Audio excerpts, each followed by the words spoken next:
Hello everybody, good day to you all. Today I am talking about Demon Slayer Kimetsu no Yaiba. This is season number 1, episode number 8, The Smell of Enchanting Blood. This episode is also directed by Hiro Sotozaki. And this episode is picking up where the last episode left off, where you have Muzan the demon with his family attacks this man with his wife, turns him into a demon, and he ends up turning on his wife. And it's up to Tajaro to stop the demon, the newfound demon, from killing his wife or eating human flesh. And he puts something in his mouth to try to calm him down. All he can do is hold him down for now, because he doesn't want to kill the guy. He doesn't want to kill him. He wants to save him, but he does. But at the same time, he's also trying to stop him from killing anybody else. And then you have Muzan to turn this guy, managed to just slip away from him and his wife. And all Tajiro can do is threaten to kill him,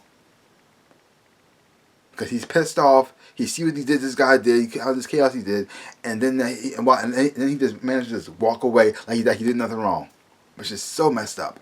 The even more messed up part is, Tanjiro is trying to calm this man down and keep him down and keep him from killing anybody. And then the police show up, and all they see is Tanjiro on top of this man, thinking he's attacking a crazy person. And now the police are trying to get him off of him, but Tajiro won't budge, because he said that, dude, if I get up, he's going to kill people, and I can't let that happen. Please leave me back off. You don't know what's going on. And it seems like in this city, in this town, no one knows what demons are. They can't. Because I keep thinking about Muzan and his wife and his daughter. The thing is, though, it seemed like he's been a demon for a pretty long time. So, did he adopt this girl and marry this woman? Because if they're married and that's his wife, are they sleeping together? And if they are sleeping together, how come she didn't transform into a demon? I mean, usually if his blood gets inside of the body, they transform, or he scratches them like he did that man, they transform. So I'm guessing if sleeping with him would make you transform, right? Some type of bodily fluid or something. But I don't, that's just weird, man. The thing is, though, he acts so different than most demons. I mean, he wears a suit. It looks like he has a job, maybe. I don't know, but he blends in with society so well, but at the same time, he has a lot of demon traits, and he did kill some people. He killed some people in this episode here too. And he also has his two demon minions in here. He has one guy one of them is blind, the blind guy, but he has his eyes on his hands, which kind of remind me of a Guillermo del Toro type of monster. He has the type of creatures in there. They have no eyes, but they have eyes on their hands. That's how he sees and senses things like that too. And he also partnered with this girl who uses these balls to people to fight and attack with. And they seem very crazy and insane, but they're also very dedicated to him. Now, also interesting about this, then we get introduced to some other characters, some other demons in this episode here. While Tajiro is trying to warn the police not to beat him, he gets saved by these two demons, and one of the demons is Tomeo, who's a doctor, but she helps people, and she's a demon, and she's also is transformed into a demon by Muzan, and she also has this person who's with her all the time, like I guess you could say a sidekick, Yushiro, and she transforming him into a demon, and he's madly in love with her, obsessed with her too, and overprotective of her as well. And the relationship he has with Tajiro is very weird, because he constantly beats on him and attacks him, and then at the same time you got Tomeo getting pissed off at him for attacking Tajiro, but it was a whole funny situation going on there. I would really enjoy. Overall, it was a great episode. It showed you more of the little bit more of the Muzan, the demon that we're trying to go after. It doesn't show about his family life and something like that. I'm still a little curious about that. It's still a little hole. I like to see that get filled up.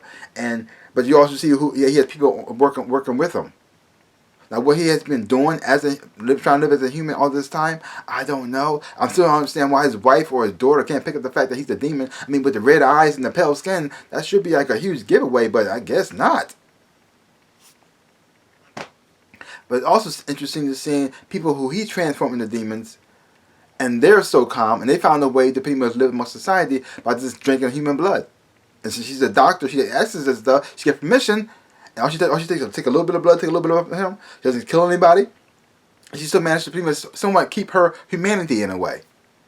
And you got Tajaro seeing how it worked for them, thinking it might be something that possibly could work for his sister as well. And also, he asked them if they have a cure to transform a demon back into a human. Because the thing is though, and because how Nizuko doesn't had to eat any human flesh and still managed to pretty much maintain her strength and her sanity, makes them to Mayo think that there may be a possibility that they probably can turn her back into a human being. Like, so overall, another great episode. Really did enjoy it a whole lot. Like, love the introduction to the new characters. The action sequences in this thing, well, wasn't a lot. It looked like because this people was just a setup just for the next fight, but I do like these new evil demon characters, and I like this new demon character Muzan, who's in wears the suit, who looks all fancy, but yet has a family, but yet is evil. I love that whole dynamic thing. Like he's one way with his family, but to everybody to the other side of him who they don't see. I don't know how he keeps hiding from them or keep it separate. But that's very interesting. So, looking forward to seeing that big final battle. That's going to happen. How that's going to go down. The one thing about this episode, each episode I really do like is the attention to detail they have, because the animation is fantastic.